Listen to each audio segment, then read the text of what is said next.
Орой мэдрэг үзэгчтэй амралтын нүчийг аятухтай сайхан өнгөрүүлж гэнэ үү?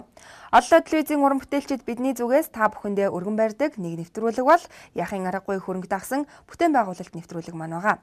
Энэхүү нэвтрүүлэг маань та бүхэнд нэм гарагийн ягийн цаг мөчид хүрч хөрөнгө дагсан бүтээн байгуулалтын тухай үзэгч та бүхэнтэйгээ санал бодлоо хуваалцдаг. Улаанбаатар нийслэл хотыг маань тойрсон олон тулгамцсан асуудал байдаг. Үүн дундаа хогны асуудал гэдэг бол яхаа аргагүй ярих ёстой сэдв юм. Ийм ч учраас өнөөдрийнхөө нэвтрүүлгийнхээ энэ удаагийн дугаараар үзэгч та бүхэнтэй энэхүү сэдвээр ярилцах гэж байна. Ингээд хог гэдэг чухам хаанаас гардгав, хогийг дагсан ямар хөрөнгө байдаг вэ гэдэг талаар энэ удаад бид хөнд хөрөлдлөө. Хоггүй байлгыг бол одоо хүмүүс бас өөрсдөө чадах ятгаараа бас хичээх хэрэгтэй л дээ. Да ялангуяа одоо ингээд хот төгчлөлт рүү бас хамаг буруу муугийн чихэдэх бас болохгүй л бах тий. Өөрсдөө болцоотой бол хогны газар нь хогоо аваачаад хайчдаг тийм л үйл болов ах л та. Сардаа нэг удаа ч юм уу тэгэл сар гар мар болж ш авдаг гэсэн. Сая одоо сая сонгуулиас хойш үл сарда 2 удаа авчид. Энэ хүн болгон өөрснөө дор дороод яах юм бол хоггүй байж болно. Тэр бол ганцхан манай хувь хүний өөрснөө жоохон итгүм үү.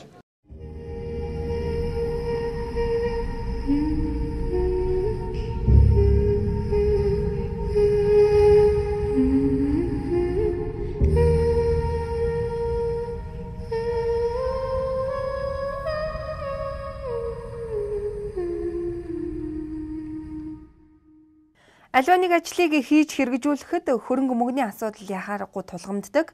Тэгвэл өнөөдөр нийслэлийн хэмжээний хогны асуудлыг шийдэхийн тулд өнөөхөл хөрөнгө ярих цар байна. Нийслэлийн хогны асуудал өнөөдөр яагаад хур хог болж, хур хогийн цэг олон болж, за жижиг гэлтгүй хогийн цэгүүд бас арилахгүй байгаа талаар нийслэлийн удирдлагууд толгойдоо гашилт бодож байгаах. Гэхдээ хэрэгжүүлэх шат алхмууд хийхцээр өнөөдрийг хүртэлх энэхүү хугацаанд хогны асуудал эргэн харахад бах байдгаараа байсаар байна. Гэхдээ сүүлийн үед хэрэгжүүлж байгаа олон асуудал дундаас хогны асуудлын тээвэрлэлтийг нь илүү авч үзэж байна. За ийм ч учраас хогны асуудлыг таглахдаа ямар нэгэн хэрэгжүүлэгч аж ахуй нэгжүүд за иргэд хог тээвэрлэх мөнгийг төлдөггүй гэсэн тэрхүү гол шалтгааныг авч хаж ядсанд байгаа. Хоггүй хотын төлөө иргэн бүрийн оролцох хэрэгтэй гэдэг ч өнөөдөр энэ асуудалд хүмүүр хандаж чаддаггүй. Нийслэлийн тулгамдсан асуудлын нэг хогны тухай хэлэг өгөх болон ч хийж байгаа зүйл ховор болов. Сүүлийн жилүүдэд хогны асуудлыг шийдэх олон ажил хийгдсэн гэж хэлж болохоор байна. Түүнийг даган хөрөнгийн хэмжээ нэмэгцээ. Гэр хороолол ихтэй Улаанбаатар хотод гудамж болгонд хөглөрөх хогны асуудлыг шийдэхэд хүнд байсан юм. Гэхдээ энэ асуудалд сүүлийн жилүүдэд онцгой анхаарч хог тээвэрлэлтийн асуудлыг шийдэхэд төлхөө анхаарсан гэж албаны хүмүүс онцлож байна. Ер нь тэгэл одоо энэ хог юугүй байна гэдэг чинь хувь хүний л асуудал юм да. Машин тэр яваад ачаад байхад хогоо өгөхгүй байжгаад хойно хамаагүй асгадаг чинь хувь хүний асуудал. Цэвэрхэн бай гэдэг бидний л асуудал. Хогоо аччихдаг. Аваачаад одоо тэр нөгөө хогны газар аваачаа би өөрөө ачаад аваачаад буулгачдаг. Тийм мөнгөө бас төлөнд авахгүй. Хогны савны асуудал байна энэ.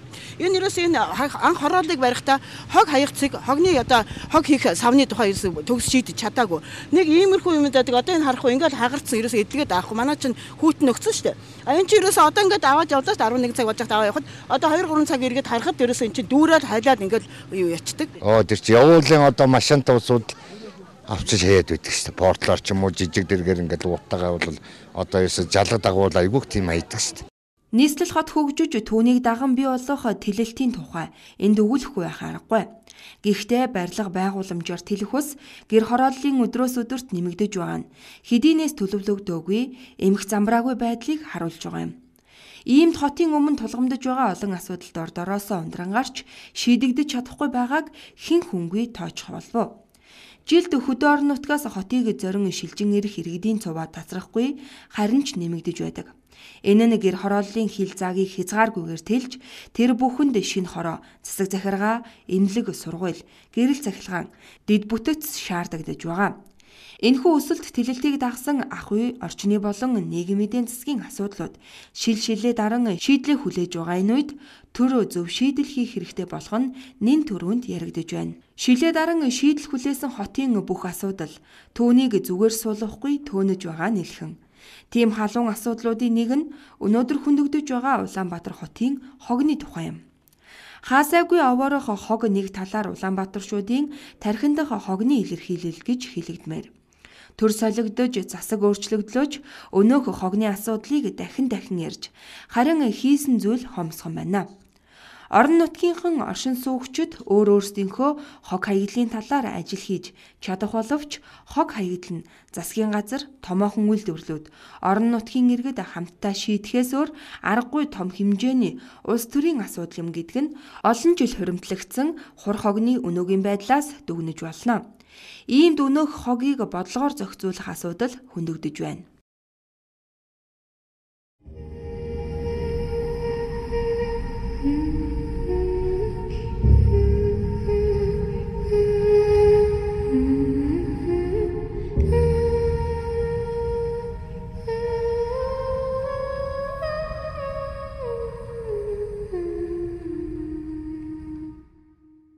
Хогийг тарьсан олон асуудал байж болно. За эрүүл мэндээсээ гадна нийгмийн асуудлуудад тулгамддаг энэ гол сэдэв бол яах харангуй хөрөнгөтэй салшгүй холбоотой.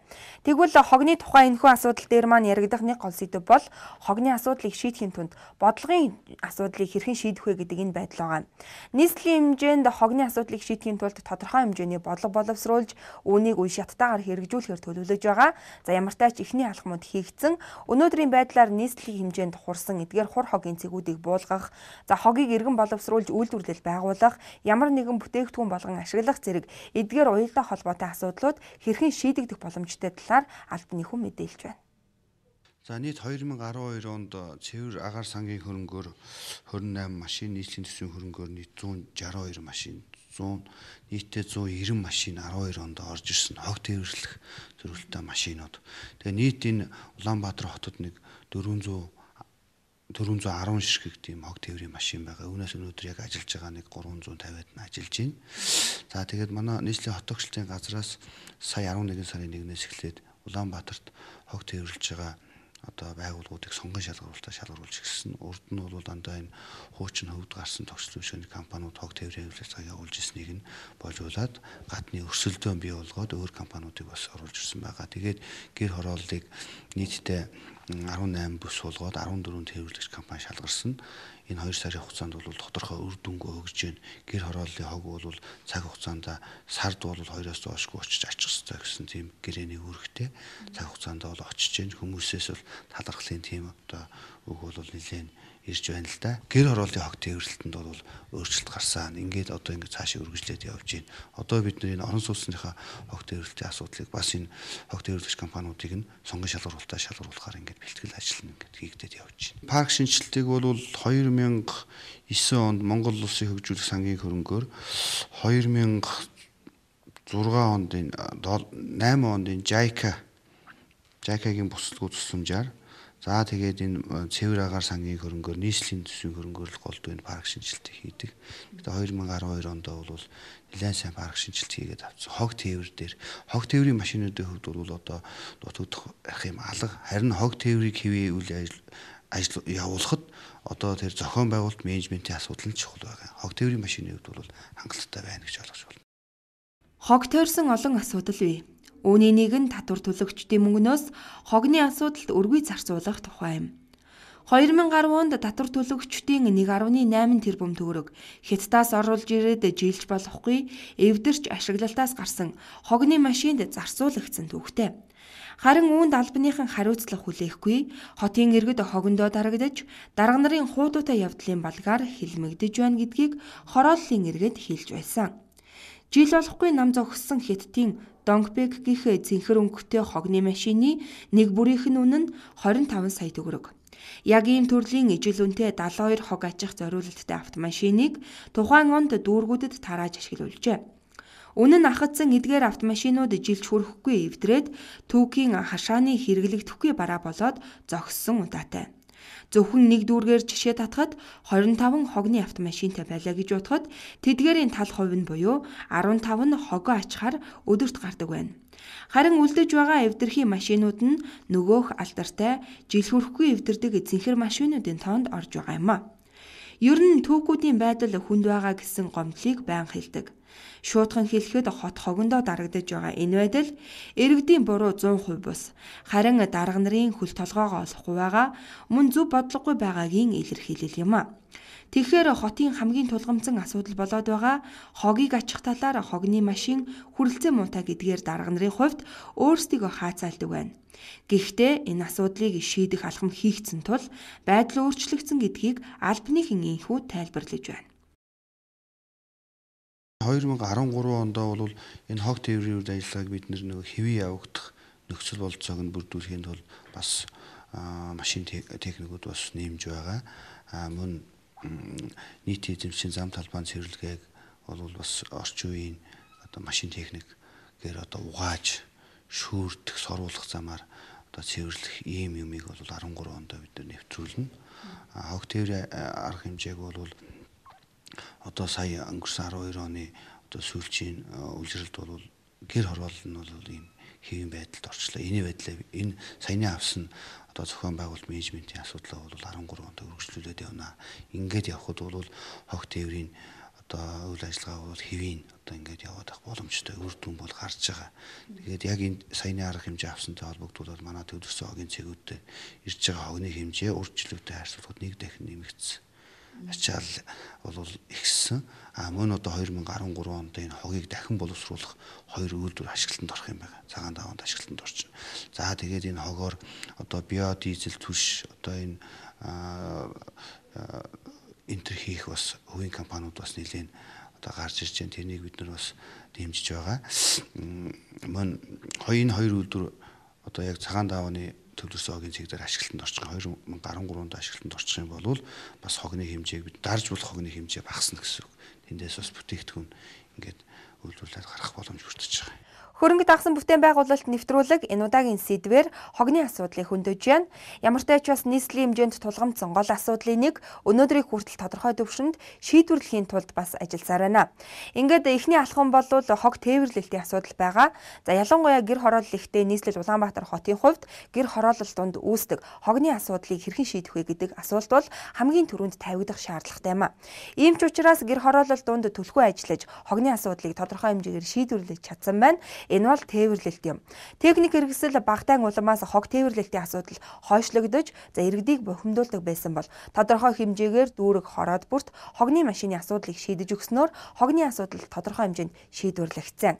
Үүний дараагаар үзэгч та бүхэндээ манай нэвтрүүлгийн гол сэдэв болсон дүүргүүдэд хогны асуудлыг хэрхэн шийдвэрлсэн талаар байдаг. Тэгвэл энэхүү асуудал дүүргүүд дээр ямар төвшин шийдвэрлсэн талаар дараах мэдээллийг бэлтгэлээ. Хоггүй байлгыг бол одоо хүмүүс бас өөрсдөө чадах ятгаараа бас хичээх хэрэгтэй л дээ. Да ялангуяа одоо ингээд хот тогтчлт руу бас хамаг буруу муугийн чихэдэх бас болохгүй л баг тий. Өөрсдөө болцоотой бол хогны газар нь хогоо аваачаад хайчдаг тийм л үйл болов баг л та. Сардаа нэг удаа ч юм уу тэгэл сар гар мар болж ш авдаг гэсэн. Сая одоо сая сонгуулиас хойш үл сарда 2 удаа авчид. Энэ хүн болгон өөрснөө дороод яах юм бол хоггүй байж болно. Тэр бол ганцхан манай хувь хүний өөрснөө жоохон итүү муу. Өмнө нь хогны мөнгөө төлөхгүй байна гэсэн шалтгаанаар хогоо ачдаггүй байсан бол одоо мөнгийг нь авчаад хогноос салгаа болсон хэмээн иргэд бухимдалтай байдаг. Тэгвэл зарим дүүргүүд хогноос салахаар ажиллаж эхлээд байна. Баянзүрх дүүргийн хувьд 28 хороонд 60 гаруй хогны машинтай ачаалал ихтэй байсан бол өнөөдөр 28 машин нэмэгдүүлжээ. Энэхүү хогондоо аянга өрнүүлсээр тухайн дүүргийн иргэд хогны асуудалд санаа зовох зүйлгүй болно гэж үзэж байгаа. Мөн Баянзүрх дүүргийн хувьд 28 хорооноос 20 гэр хороололтой. Эдгээр гэр хорооллын айл өрхийн хогийг ачхаар хот тогтчлтын газар, Баянзүрх дүүргийн тогтчлт үйлчилгээний газар, нийтлэг үйлчилгээний газар хамтран ажиллаж байна. Харин Баянгол дүүргийн хувьд удирдлагууд хорооллын дундуур явж хогны нөхцөл байдалтай танилцсан тулгарч байгаа асуудлыг судлан ажлын эхэллээ болгожээ. Баянгол дүүрэгт бол хогны асуудал бол үнэхээр хүндрэлтэй байна. Өөрөөр хэлбэл хогны менежмент үндсэндээ бол эмгэгцэцгүй байна гэсэн үг л дээ. Өөрөөр хэлбэл хог хаягдлын одоо цэг гэхэд зарим нь одоо бөмбөргүй албан ёсны цэг байхад албан бус цэг их байна. Хог тээвэрлэлтийн асуудал сэргэлзээтэй байна. Жишээ нь одоо Богдар хороол гэхэд бол одоо энэ компани гэхэд бол ямар нэгэн тийм одоо албан ёсны гэрээтэй одоо биш. Өөрөөр хэлбэл одоо хог хаягдлын хуулиар чинь бол хог хаягдлыг тээвэрлэх эрхэл одоо бас эрхлэхээ байгууллагаас авахаар байгаа. Тэгтэл бол хувь хүн тээвэрлдэг байх жишээтэй тийм ээ. Зарим нэг компаниуд тээвэрлдэг байх жишээтэй. Хогны асуудлыг бол нэлээд замбраагүй байдал үүсгэсэн байна. Тэгээ бид бол хог хаягдлын тухай хууль тогтоомжийн хэрэгжилтийг одоо амьдрал дээр нь одоо чанд одоо эрчимжүүлэх хангуулах арга хэмжээг авахгүй бол бас нэлээд тийм зэгцгүй өнөөдөр нэлээд хоригдлогдсон байна гэж үзэж байгаа. Жишээ нь манай Баянгол дүүргийн одоо хогны асуудлыг хариуцж байгаа Баянгол одоо догш үйлчлэгийн компанид бол дүүргээс үндсэндээ бол 20 гаруй машин төрөслүүлж байгаа. Өөрөөр хэлбэл одоо хогны зориултын машиныг бол Баянгол түүхэд түүрэг бол одоо түрээсийн гэрээгээр эзэмшүүлж байгаа л да. Энэ нь бол мэдээж хогны тээвэрлэлийн асуудал бол томоохон дэмжлэг үзүүлж байгаа. Одоо хамгийн гол нь бид бол яах ёстой гэхээр хог хаягдлын тухай хууль тогтоомжоор одоо хог хаягдал тээвэрлэх компаниудад тавигдах шаардлага нь өндөр болгох, хог хаягдлын одоо хууль тогтоомжийг хэрэгжүүлэхгүй байгаа тийм ээ хангалтгүй тээвэрлж байгаа компаниудад гэрээний дагуу хариуцлага тооцдог. Ер нь жоохон хариуцлагатай гэрээгээ дүгндэг л болчвол энэ асуудыг шийдэж болно. Тэгэхгүй ингээд олон жилийн гэрээ хийчдэг тийм ээ. Тэгээ нөгөө компани хогоо чайцсан мөнгө авдаг, хогоо ачихгүйсэн ч мөнгө авдаг л ийм л байгаагаас болж өнөөдөр хог хаягдлын асуудал ийм байдалд хүрсэн гэж бид ойлгож байгаа. Үзэгч та бүхэнд хөрөнгө дагсан бүтээн байгуулалт нэвтрүүлэг ээлжит цувралаа хүргэлээ. Анхаарлаа хандуулж бидэнтэй хамт байсанд баярлалаа. Энэ удаагийн сэдвээр бид нийслэлийн олон тулгамдсан асуудлуудын нэг болох хогны асуудлыг хөндлөө. Жилдээ тодорхой хэмжээний төгрөгийг хогны асуудлыг шийдэхийн тулд зарцуулдагч, харамсалтай татвар төлөгч та бидний энэхүү мөнгө дөрвтэй хэмжээнд шийдэх хэрэгслэгдсэн тийм асуудалд хүрч чадахгүй байгаа гэдг нь харагдаж байна. Цаашдаа хогны асуудлыг шийдэхийн тулд нийслэлийн хэмжээнд бодлогын төвшөнд алхамаар ажлууд хийгдэн гэдгийг албаны хүмүүсийн хүү хэлж байна. Гэхдээ хог гэдэг асуудал өнөөдөр ямар ч тач бас нийслэлийн хэмжээнд байсаар байна. Ер нь тэгэл одоо энэ хог юугүй байна гэдэг чинь хувь хүний л асуудал юм да. Машин тэр яваад ачаад байхад хогоо өгөхгүй байжгаад хойно нь хамаагүй асгадаг чинь хувь хүний асуудал. Цэвэрхэн бай гэдэг бидний л асуудал. Хогоо аччихдаг. Аваачаад одоо тэр нөгөө хогны газар яваач би өөрөө ачаад аваачаад буулгачдаг. Тийм мөнгөө бас төлөнд авахгүй. Хогны савны асуудал байна энэ. Энэ ерөөсөө энэ анх хорооллыг барихтаа хог хаягцыг хогны одоо хог хийх савны тухай төгс шийдэж чадаагүй. Нэг иймэрхүү юм дадаг одоо энэ харахгүй ингээд хагарцсан ерөөсөө эдгээд авахгүй. Манай чинь хүүтэн өгсөн шүү дээ. Энэ чинь ерөөсөө одоо ингээд аваад явдаа 11 цаг болж аваа явахад одоо 2-3 цаг эргээд харахад ерөөсөө энэ чинь дүүрээд хайлаад ингээд юу ячдаг. Тэр чинь явуулын одоо машинтай усууд авчиж хаяад байдаг шүү дээ. Портлоор ч юм уу жижиг дэргээр ингээд уутаагаа бол одоо ерөөсө жалга дагуул айгүйх тийм hayдаг шүү дээ.